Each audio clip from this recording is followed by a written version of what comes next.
nyt on ilmeisesti järjestelyt saatu putkeen vai onko vielä jotakin huulilla semmoista, mitä vielä toivoisit tähän tervasoutuun?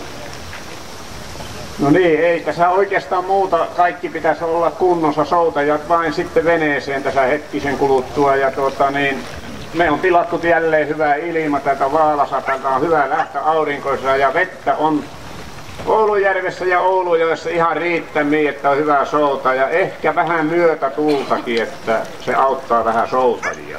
Ei oikeastaan sillain, muuten on kaikki kunnossa, että iloisella mielellähän on soutajia.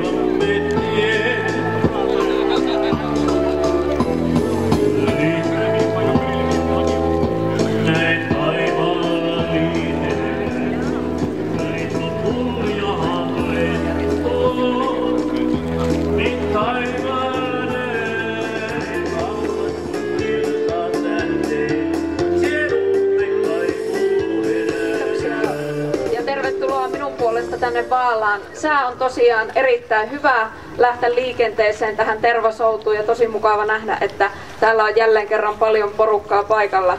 Tuossa arvuuteltiin, että mikä porukka se tämä vesimiehet on.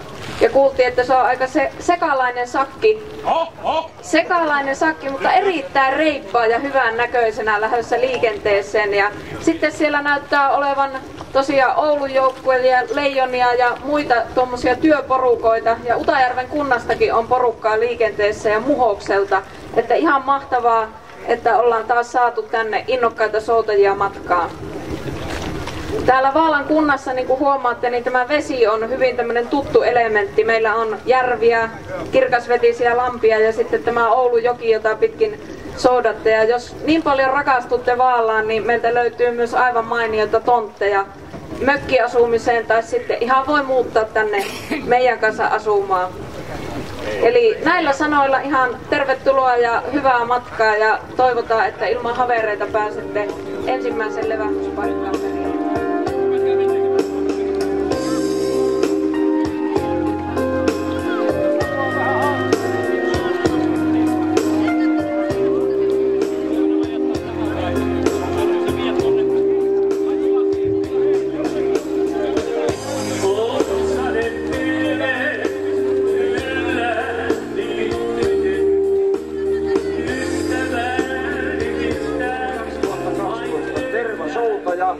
Pekka Oikarinen Oulun Vesimiehet Sport-tiimistä ja katsokaapa kuinka hieno tervasoutaja meillä on tässä.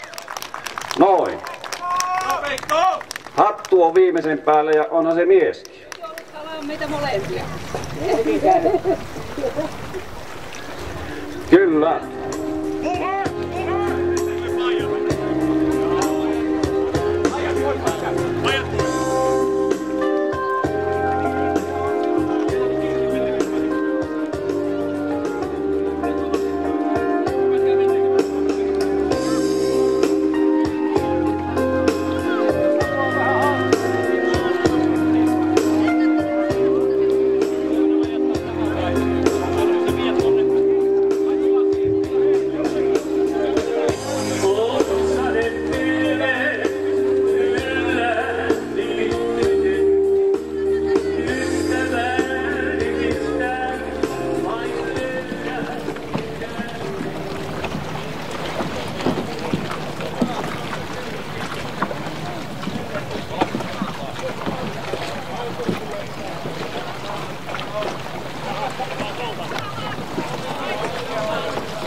Köysi oli mennyt tuossa vahingossa umpisolmuun, mutta onneksi se autoi.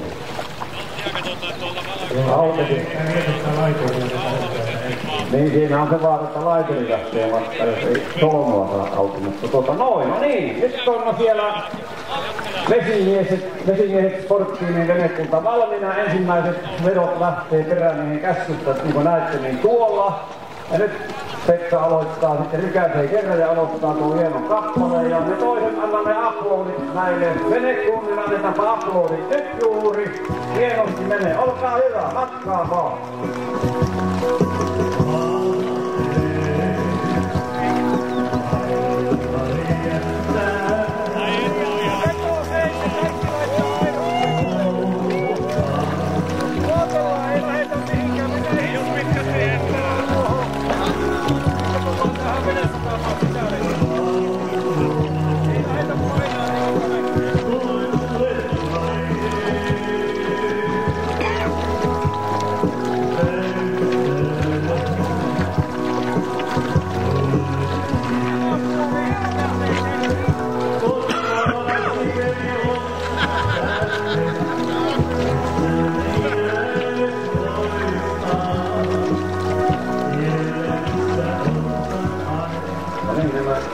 venekunnat todellakin niin soutavat tuonne Jylhämään. Sinne on noin 4 kilometriä matkaa ja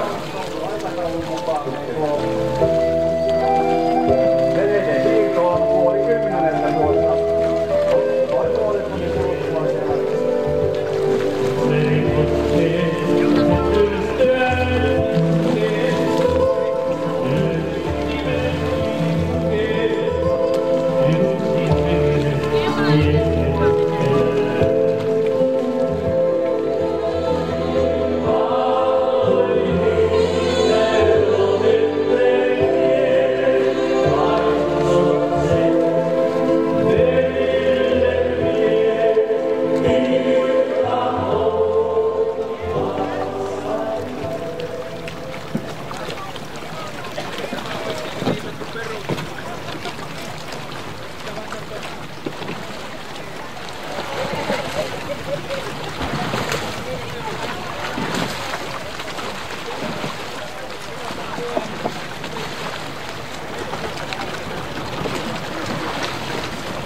Valkoiset aidot on 2 aidot täällä, niin katsokaapa niistä nyt.